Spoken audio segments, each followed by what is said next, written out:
የዘመኖቻችንም እድሜ 70 ዓመት ቢበረታ 80 ዓመት ነው። ቢበዛም ግን ድካምና መከራ ነው። ከኛ ቶሎ ያልፋልና እኛም እንገሰግሳለንና። መዝሙር ምዕራፍ 90 ቁጥር 10። በርካታ የሐዘንና የጭንቅ ጊዜያትን ያሳለፈው የኢቢኤስ ቴሌቪዥን በድንቅ የጋዜጠኝነትና በሳቂታነቱ የሚታወቀው ተወዳጁን ጋዜጠኛ አስፋው መሸሻን ከዓመታት በፊት እንደዚሁም በመላ ኢትዮጵያውያን ዘንድ የሳቅና የደስታ ምንጭ የሆነውን በተለይ የቤተሰብ ጨዋታ አዘጋጅና አቅራቢ አርቲስት ነጻነት ወርቅነህን ወይም ደግሞ ነፂን ከወራት በፊት ማጣቱ ሳያንስ በእንቅርት ላይ ጆሮ ደግፍ እንደሚባለው በዛሬው ዕለት ደግሞ ሌላ አስደንጋጭ ዜና ሰምተናል።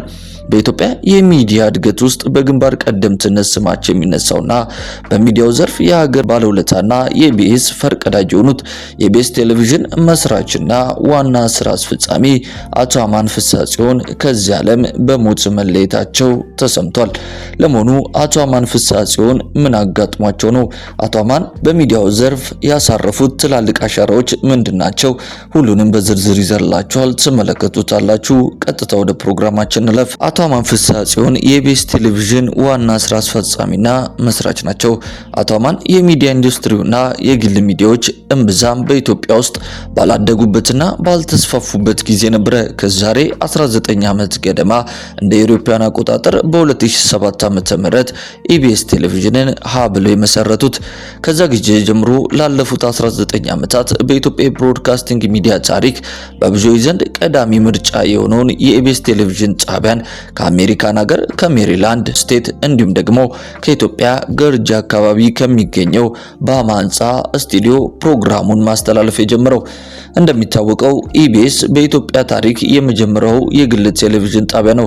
ኢቢኤስ ከመመስረቱ በፊት ሌላ የግል ቴሌቪዥን ስቴሽን ኢትዮጵያ ውስጥ ፈጽሞ አልነበረም። ለግሉ የቴሌቪዥን ሚዲያው ዘርፍ እድገት በር የከፈቱት አቶ አማን ፍስሐጽዮን እሳቸው ሀ ብለው የኢቢኤስ ቴሌቪዥንን ካቋቋሙ በኋላ አሻም፣ ናሁ፣ ቃና፣ ጂቲቪ እንዲሁም ሌሎች የግል ሚዲያ ዘርፎች መበራከት ጀመሩ። በአሁኑ ሰዓት በኢትዮጵያ በርካታ የቴሌቪዥን ጣቢያዎች ያሉ ሲሆን በምስረታ ግን ቀዳሚው ኢቢኤስ ቴሌቪዥን ነው።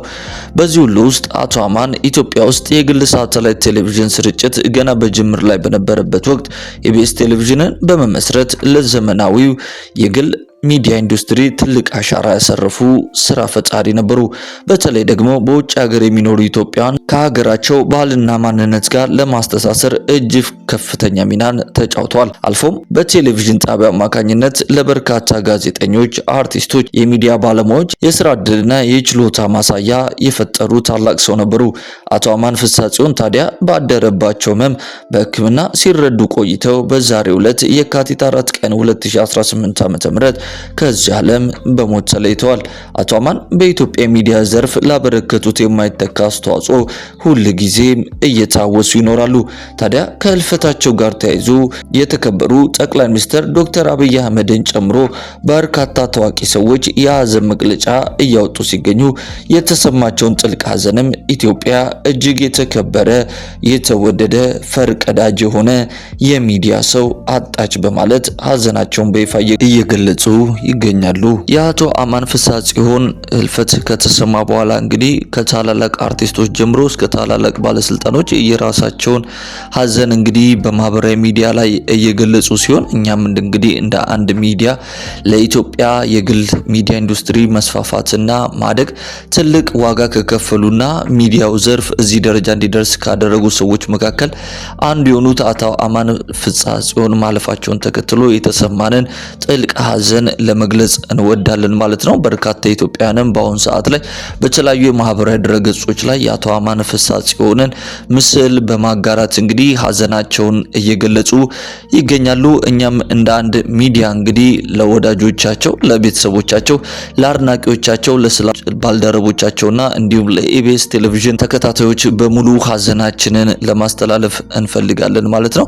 ውድ የክርስቲያን አዲስ ዩቲዩብ ቻናል ቤተሰቦቻችን በዛሬው ፕሮግራማችን እንግዲህ የኢቢኤስ ቴሌቪዥን ዋና ስራ አስኪያጅና አስፈጻሚ የሆኑት አቶ አማን ፍስሐ ጽዮን ህልፈታቸውን ተከትሎ ወደ እናንተ አጠር ባለ መልኩ ያቀረብንበት ፕሮግራም ይሄንን ይመስላል። እንግዲህ እንደነገርናችሁ ለወዳጆቻቸው፣ ለቤተሰቦቻቸው፣ ለዘመዶቻቸው መጽናናትን እየተመኘን የዛሬው ፕሮግራማችን ይሄንን ይመስል ነበር። ውድ የክርስቲያን አዲስ የዩቲዩብ ቻናል ቤተሰቦቻችን የእናንተው መንፈሳዊ ሚዲያ እንግዲህ በመንፈሳዊ ጉዳዮች ላይ እናንተን ይጠቅማሉ፣ ያስተምራሉና ያንጻሉ ብለን የምናስባቸውን ልዩ ልዩ የሆኑ መንፈሳዊ ጉዳዮችን፣ ክስተቶችን እንደዚሁም የተለያዩ መልእክቶችን ወደ እናንተው ውድ ቤተሰቦቻችን የምናደርስበትና የምናቀርብበት የዩቲዩብ ቻናላችን ነው። እናንተም ደግሞ ወዳችሁና ፈቅዳችሁ የዩቲዩብ ቻናላችን ከ9000 በላይ ሰብስክራይብ እንድናገኝ ከጎናችን በመሆን እያገዛችሁንና ወንጌልን አብረን በብዙ እየሰራን ስለሆነ ምስጋናችንን ከልብ እያቀረብን ለዚህ ቻናል ደግሞ አዲስ የሆናችሁና ይህንን መልእክት የምትከታተሉ ሁሉ የምንለቃቸው የተለያዩ መንፈሳዊ ፕሮግራሞቻችን በፍጥነት ወደ እናንተ እንዲደርሷችሁ ቻናላችንን ሰብስክራይብ በማድረግ የደውል ምልክቷን መጫናችሁን እንዳትረሱ ለማለት እንወዳለን። የላይክ ምልክቷን በመጫን ደግሞ የምንለቃቸው ልዩ ልዩ ቪዲዮዎች በፍጥነት ሌሎች ሰዎች ጋር እንዲደርሱልን ልታደርጉ ትችላላችሁ። በተጨማሪም ወደ እናንተ በምናቀርባቸው ልዩ ልዩ መንፈሳዊ ይዘት ያላቸው ፕሮግራሞቻችን ላይ የእናንተ የቤተሰቦቻችን አስተያየት ደግሞ የበለጠ እንድንሰራ ስለሚያግዘንና ስለሚያበረታን በሐሳብ ሳጥን መስጫው ቦታ ላይ ሐሳብና አስተያየታችሁን በቅንነትና በጨዋነት ብታስቀምጡልን እኛም የምንመለከተውና ምላሽ የምንሰጥ መሆናችንን ለመግለጽ እንወዳለን። ውድ የክርስቲያን አዲስ የዩቲዩብ ቻናል ቤተሰቦቻችን ዛሬ ወደ እናንተ ይዘን የመጣነው ፕሮግራም ይሄንን ይመስል ነበረ።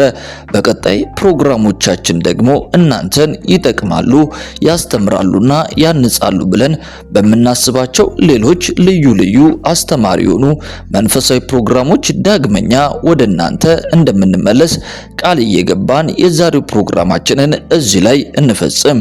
ሰላም፣ ጤና፣ ፍቅር በያላችሁበት ስፍራ ሁሉ እየተመኘንላችሁ ጌታ ኢየሱስ ክርስቶስ ዘመናችሁና ሕይወታችሁን ይባርክ እንላለን። ቸር ሰንብቱ።